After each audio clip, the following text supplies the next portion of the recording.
Hello বন্ধুরা, সবাই কেমন আছো? আশা করি সবাই ভালো আছো। আর আমিও খুব ভালো আছি। তো দেখো এখন বাজে হলো সকাল ১১টার মতো। তো এখন থেকেই ব্লগ স্টার্ট করছি। তো তোমার সকালে রান্নাবান্না সবকিছুই কমপ্লিট হয়ে গেছে। তো তোমার সকালে কখন উঠেছি, কখন রান্নাবান্না কমপ্লিট হলো, সবকিছুই তোমাদের সঙ্গে শেয়ার করব। পরে বলে দিচ্ছি। এখন তোমার যেটা করছি মানে যেখান থেকে ব্লগটা স্টার্ট করলাম সেটাই বলি। তো তোমার এই যে এখন করব কিন্তু তোমার চিকেন। তো তোমার এই যে তার জন্যেতেই এখানে চিকেনের মশলাটা রেডি করে নিচ্ছি। তো এখানে দিয়েছি ১ম এ তেলের উপরে তোমার শুকনো লঙ্কা ফোড়নে। আর কিছু দেইনি তেমন, হালকা পাতলা করেই করব। তেমন কিছু দেইনি। তো মশলার মধ্যে তো আর দিলাম পেঁয়াজ কুচি। তো তেলের উপরে পেঁয়াজ কুচি দিয়ে পেঁয়াজটাকে ভালো করে একটু ভাজা, ভাজা করে নেব। তার জন্যেতে একটু নুনটাও দিয়ে দিলাম। যাতে তোমার পেঁয়াজটা তাড়াতাড়ি মজে যায়। মানে ভাজাটা তাড়াতাড়ি হয়ে যাবে। তার জন্যেতেই তারপরে নুন, হলুদ, মিষ্টি সবকিছু দিয়ে দিলাম। দিয়ে তারপরে তোমার ওই যে বিরিয়ানির মসলা, তারপরে তোমার আদা রসুন পেস্ট এগুলো সবই দিয়ে দিয়েছি। দিয়ে এখন ভালো করে বেশ খানিকক্ষণ ধরে কষিয়ে নিচ্ছিলাম। নিতে, নিতে দেখলাম মশলাটা ধরে আসছে। তো তার জন্যেতে একটু জলও এড করে দিলাম। দিয়ে তারপরে তোমার আবারও কিছুক্ষণ ফুটিয়ে নিলাম মশলাটাকে। তারপরে মশলাটা থেকে যখন তেল ছাড়তে শুরু করলো, তখনই আমি একে, একে এর মধ্যে এই যে চিকেন আর আলুটাকে এড করে দিলাম। দিয়ে এখন তোমার আর তো কিছু না। এবার বেশ খানিকক্ষণ ধরে কষাবো। বেশ অনেকক্ষণ ধরেই এই যে আমি গ্যাসটা একদম স্লিম করে দিয়ে তোমার ঢাকা দিয়ে, দিয়ে বেশ অনেকক্ষণ ধরেই কিন্তু কষিয়ে নিয়েছিলাম। তারপরেই কিন্তু আমি এর মধ্যে জল এড করেছিলাম। ঠিক আছে? বন্ধুরা, তো দেখো এখন বাজে 4টে মতো। তো অনেকক্ষণ বাদেই তোমাদের সামনে আসলাম। আর আজকে আবার দেখেছো ব্লগটা কেমন হয়ে গেল। তো সকালে একটুখানি জাস্ট ওই মাংসটা রান্না করছিলাম, তখনই যা শেয়ার করেছিলাম। তারপরে তো আর কিছু শেয়ার করতে পারিনি। আসলে কি প্রবলেম হয়েছে বলো তো? সকালে তো উঠলাম 8টার দিকে, উঠে ফ্রেশ হয়ে রেডি হয়ে দোকানে চলে গেলাম। গিয়ে দোকান খুলে নিলাম। নিয়ে তারপরে তোমার ওই দোকানের কাজকর্ম কমপ্লিট করে ভিডিওটা আপলোডে বসালাম। ভিডিওটা আপলোডে বসিয়ে চা বিস্কুট খেলাম। তো এবার আজকের ভিডিও গেছে, তোমরা দেখেছো যে অনেকটাই বড় ছিল ভিডিওটা। ওর জন্য আপলোড হতেও অনেকটাই টাইম নিয়েছিল, জানো তো? এবার ওর জন্যতে এবার আমার তো আর বসে থাকলে হবে না। এইদিকে রান্নাবান্নাগুলো কমপ্লিট করছিলাম। তো রান্নাবান্নাগুলো কমপ্লিট করতে, করতে অলরেডি আমার রান্নাবান্না কমপ্লিট হয়েও গেছে। ঠিক আছে? সকালের রান্নাবান্না তো তোমার করেছিলাম সকালে ভাত, মুসুরির ডাল, পাঁচফোড়ন ফোড়ন দিয়ে। আর তোমার পালং শাক ঘন্ট। আর গোল, গোল করে আলু ভাজা করেছিলাম। তো এগুলোই সকালে রান্নাবান্না হয়েছিল। এগুলো করে দোকানে গিয়ে বসতে না বসতেই তোমার ফোন করলো। তোমার ওই যে ফ্রিজের বলছিলাম তোমাদেরকে যে প্লাগ আর বোর্ডটা খারাপ হয়ে গেছে। তো ফ্রিজটা ইউজ করতে পারছিলাম না ওর জন্যেতে। তো কালকে তোমার ফোন করা হয়েছিল, উনি বলেছিল আসবে। তো কালকে আর আসেনি। এবার ওই শিবরাত্রি হয় আমাদের যেখানে, ওর ওনার ওই মন্দিরটার পাশেই ওনার বাড়ি। এবার যেহেতু পাড়ার একটা উৎসব, সেহেতু তোমার কাজ বাজ তো আর হয় না। তো তার জন্যেতে তোমার মেলাতে ছিল বলে আর আসতে পারেনি। তো আজকে সকালেই ফোন করেছে, বলছে যে আমি যাচ্ছি। আমি বললাম ঠিক আছে। তো তারপরে আসলো। এবার এইদিকে কাকি তখন তোমার বাবা ফোন করে দিয়েছিল কাকাকে মাংস দেওয়ার জন্য। তো বাবা ওই কাকা যথারীতি মাংস পাঠিয়ে দিয়েছিল। তো তোমার কি করবো, উনি বললো 10-15 মিনিটের মধ্যে যাচ্ছি। আমি ভাবলাম যে উনি আসলে কতক্ষণ লাগবে না লাগবে, তাড়াতাড়ি করে রান্নাটা বসিয়ে দিই। তো রান্না তো বসালাম। তোমাদের সঙ্গে যেটুকু পারলাম শেয়ার করলাম। তারপরে তো আর ফাইনাল লুকটাও শেয়ার করতে পারিনি তোমাদেরকে। আসলে মাংসটা জাস্ট তাও কমপ্লিট হয়ে গেছিল, জাস্ট ঝোলটা ফুটছিল তখনই উনি ঢোকে। তো ঢোকার পরে অনেকটাই টাইম লেগেছে, প্রায় 1 ঘন্টার মতো। প্লাগটা পাল্টালো, বোর্ডটা পাল্টালো, সবকিছু করলো। তো অনেকটা টাইম চলে গেছিল ওখানে। এবার তার জন্যেতে ঝোলটা জাস্ট হয়ে গেছিল। আমি দিদিকে বললাম গ্যাসটা অফ করে দে, ও অফ করে দিয়েছিল, আমি আর আসিনি। তো তারপরে তোমার ওই যে দোকানে অতক্ষণ ধরে ওইসব উনি করে কাজকর্ম কমপ্লিট করে চলে গেল। তারপরে তোমার আবার পরিষ্কার করলাম দোকানের কিছুটা। তোমার ওই যে ফ্রিজের ওই দিকটা পরিষ্কার করা হয় না। তো তারপরে ফ্রিজটা বন্ধ ছিল দুদিন, জলটাও জমে গেছিল ট্রেতে। তো সেগুলো সব পরিষ্কার করলাম। অনেকটাই টাইম লেগে গেল, প্রায় 11:30 বাজে। তারপরে তোমার আমি খাওয়া দাওয়া করলাম। তো ওই চিকেনটা যখন করছিলাম তখনই একটু কষা তুলে রেখেছিলাম 2 পিস, আর একটু ঝোল। তো সেটা দিয়েই ভাত খেলাম সকালে। তো খাওয়া দাওয়া করে তারপরে দোকানে ছিলাম। তারপরে হচ্ছে হলো তোমার এই যে ১:৩০ দিকে দোকান বন্ধ করে গেলাম বাজারে। আর ওই যে বাজারে গেলাম সাথে একটু লন্ড্রিতেও গেলাম। লন্ড্রিতে আজকে আর ফোন করে তারপরে গেছি। জানো না মানে যাচ্ছি ফেরত চলে আসছি, যাচ্ছি ফেরত চলে আসছি। মানে বন্ধ হয়ে যায়। তো আজকে ওনাকে ফোন করে গেলাম। উনি বলল, "হ্যাঁ, আছি, আসো।" তো তার জন্য দেখলাম প্রায় ৫ টার মতো জামা পড়ে গেছিল, জানো তো? মানে হচ্ছে হলো আয়রন করা হচ্ছিল না। তো তার জন্যেতে সব নিয়ে ওগুলোকে দিয়ে আসলাম। আর বাজারের যা মাল নেওয়ার সবকিছু নিয়ে কমপ্লিট করে আসলাম। যেহেতু হচ্ছে হলো কালকে তোমার আমার ওই যে যুবসাথী ফর্মটা ফিল আপ করে জমা দেওয়ার ডেট আছে। ওর জন্যতে কালকে তো আর টাইম পাবো না। তো তার জন্যতে আজকে মাল-টাল সব নিয়ে আসলাম। আর রাত্তিরে দেখি ফর্মটা ফিল আপ করবো। তো তারপরে সবকিছু কমপ্লিট করে বাড়িতে আসলাম। তখন বাজে প্রায় ৩:২০ মতো। তো তারপরে এসে চান করলাম। চান করে ঠাকুরের পুজো দিলাম। পুজো দিয়ে ঠাকুরেরটা নামিয়ে খাওয়া-দাওয়া করতে গেলাম।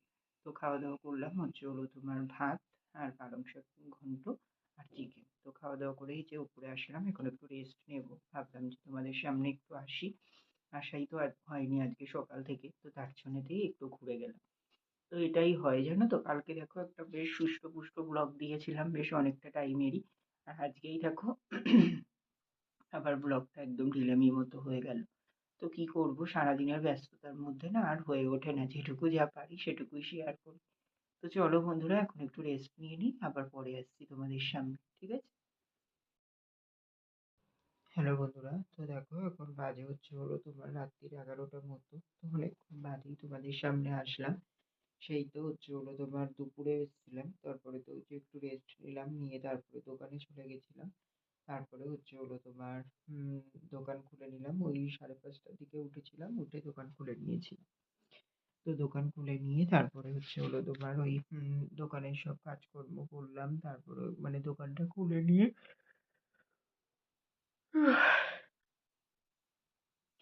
কাজকর্ম বলতে ওই যে দোকানের মালপত্রগুলো গোছালাম। যে মালপত্রগুলো এনেছিলাম বাজার থেকে। তো সেই মালপত্র সব গুছিয়ে তারপরে হচ্ছে হলো তোমার একটু বসতে না বসতেই সন্ধ্যা হয়ে গেছিল। তার মধ্যে প্রায় ৩টে-৪টে মতো কাস্টমারও এসেছিল। তাদেরকে মাল দিলাম। দিয়ে হচ্ছে হলো তোমার তারপরে একেবারে সন্ধ্যেটা দিয়ে নিলাম। সন্ধ্যেও এখন বেশ বেলা করেই হচ্ছে।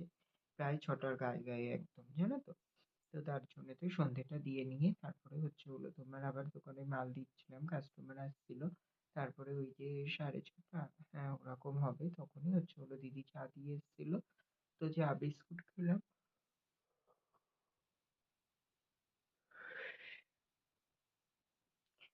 তারপরে হচ্ছে তোমার ওই যে চা বিস্কুট খেয়ে-টেয়ে তারপরে হচ্ছে হলো তোমার আবারও দোকানে যেয়ে মানে কন্টিনিউ করছিলাম।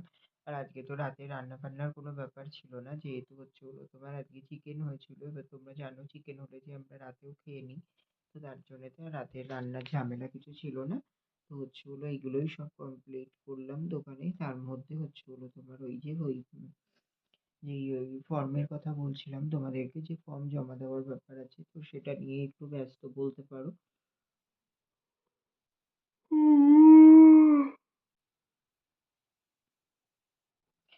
তো সন্ধেটা ওইটা নিয়েই কাটলো প্রায় বলতে পারো। তো হচ্ছে হলো তোমার ওই যে আসলে কি হয়েছে বলো তো? ফর্মটা তো আপলোড ওই মানে রেডি করাই ছিল। তো ভাবলাম যে দোকানে বসে, বসে একটু মানে হচ্ছে হলো তোমার তাহলে লেখালেখিগুলো কমপ্লিট করে রাখি। তো করতে গেছি এবার ১টা-২টো জায়গায় ভুল করে ফেলেছি। তো এবার ফর্মও আমার কাছে একটা, একটা করেই ছিল। তো কি করব? তারপরে সেই আবার হচ্ছে হলো তোমার আমার একটা বন্ধুর কাছ থেকে ফর্ম নিয়ে, বন্ধু না একটা বোনের কাছ থেকে ফর্ম নিয়ে তারপরে হচ্ছে হলো তোমার জেরক্স করে নিলাম।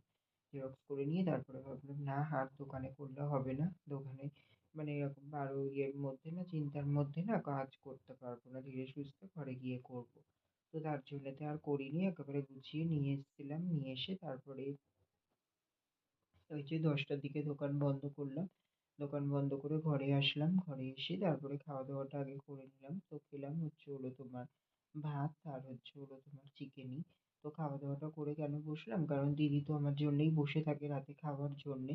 এবার হচ্ছে হলো তোমার ওকেও ফালতু কেন বসিয়ে রাখবো বলো? তো আমি ভাবলাম যে খাওয়া-দাওয়া করে আমি উপরে চলে আসলে দিদির আর কোনো ব্যাপার নেই। দিদিও তাহলে হচ্ছে হলো খেয়ে শুয়ে পড়বে। তো ওইটা ভেবেই তারপরে খাওয়া-দাওয়া করে এসে বসলাম। এই যে এতক্ষণ ধরে হচ্ছে হলো তোমার কমপ্লিট করলাম। ধীরে সুস্থে লিখতে হয় খুবই মানে হচ্ছে হলো তোমার একটা ফর্ম ফিল আপ মানে বুঝতেই পারছো যে হুটহাট করে মানে তাড়াহুড়ো করতে গেলে মানে কাজ হবে না, তাই না বলো? আর এতে অনেক কিছু ব্যাপার আছে সব ডকুমেন্টস মানে হচ্ছে হলো তোমার ঠিকঠাক করে লেখা, সব ডকুমেন্টস ঠিকঠাক দেখা, সই করা অনেক ব্যাপার। তো সেগুলো সব এই যে এতক্ষণ ধরে কমপ্লিট করলাম, করে এই যে সব গুছিয়ে রেখে উঠলাম। এখন চিন্তার বিষয় হচ্ছে কালকে কখন যাবো, কালকে কখন জমা দেবো, এইসবই চিন্তা ভাবনা হচ্ছে। সবাই তো বলছে যে বিশাল ভিড়ও হচ্ছে। তো হচ্ছে হলো তোমার যারা ফাঁকা আছে তারা সকাল থেকে গিয়ে ওয়েট করতে পারবে। বাট আমার তো আর তা হবে না। আমার দোকান আছে বুঝতেই পারছো। তো হচ্ছে হলো তোমার তার জন্যেতে হচ্ছে হলো তোমার ওইভাবে তো আর সম্ভব হবে না। সকাল থেকে গিয়ে পড়ে থাকার। তো হচ্ছে হলো তোমার আমি ঠিক করে রেখেছি দুপুরের দিকেই যাবো। তো হচ্ছে হলো তোমার ওই ০.৫ ঘন্টার মতো আগে দোকান বন্ধ করে ১টার দিকে ভাবছি খুব সম্ভব দোকান বন্ধ করে তারপরেই বেরোবো। তো দেখা যাক কতটা কি হয় না হয়। আরো ১-২ জনকে বলেছি যে যারা আগে যাবে যদি হচ্ছে হলো ফাঁকা পাই একটু ফোন করতে, তাহলে যদি তেমন সম্ভব হয় চলে যাবো। এটাই ভাবছি। তো এখন দেখা যাক কি হয় না হয়। তো ভাবছি যে কালকে সকালবেলা উঠে হচ্ছে হলো তোমার চান করে পুজোটা দিয়ে নিই। তারপরে দোকানে যাবো। তাহলে কি বলতো চান করার ঝামেলাটা থাকবে না। দুপুরে আমি ওইদিকে যখনই যাই তারপরে আমার বেলা হয়ে গেলেও কি আর চান করার সমস্যাটা থাকবে না। এসেই হচ্ছে হলো তোমার খাওয়া-দাওয়াটা করে নিলেই হয়ে যাবে। তো এখন দেখা যাক কতটা কি হয় না হয়। কারণ আমি এখন একরকম বলি আমার সকালেই মুড চেঞ্জ হয়ে যায়। ঘুম থেকে উঠতে হবে এটা ভাবলেই। ঠিক আছে? তো এখনই কনফার্ম কিছু বলতে পারছি না। ইচ্ছা আছে এটুকু বলতে পারি। তো দেখা যাক কি হয় না হয়। আর দুপুরেও এক ফোঁটা ঘুম হয়নি। এই যে হাই এর পরে হাই উঠছে তোমরা বুঝতেই পারছো। মানে এত পরিমাণে ঘুম আসছে। চোখ মুখও কেমন ঘুমে ঘোলাটে ঘোলাটে মতন লাগছে। তো চলো বন্ধুরা আজকের ভিডিওটা তোমাদের সঙ্গে সেইভাবে কিছুই শেয়ার করতে পারলাম না। তো কি আর করা যাবে? দেখি চেষ্টা করব কালকে। ঠিক আছে? তো চলো যে খুবই টায়ার্ড লাগছে তো এখন শুয়ে পড়বো। এই যে বিছানাটা করবো আর সবকিছুই কমপ্লিট হয়ে গেছে। শুধু বিছানাটা করে শুয়ে পড়বো। তো চলো বন্ধুরা আজকের ব্লগটা এখানেই শেষ করে দিচ্ছি। তোমরা সবাই খুব ভালো থেকো, সুস্থ থেকো। আর আমার ভিডিওটা যদি ভালো লেগে থাকে অবশ্যই লাইক, কমেন্ট, শেয়ার করে দিও। সাবস্ক্রাইব করতে ভুলো না কিন্তু। তো চলো বন্ধুরা টাটা, গুড নাইট।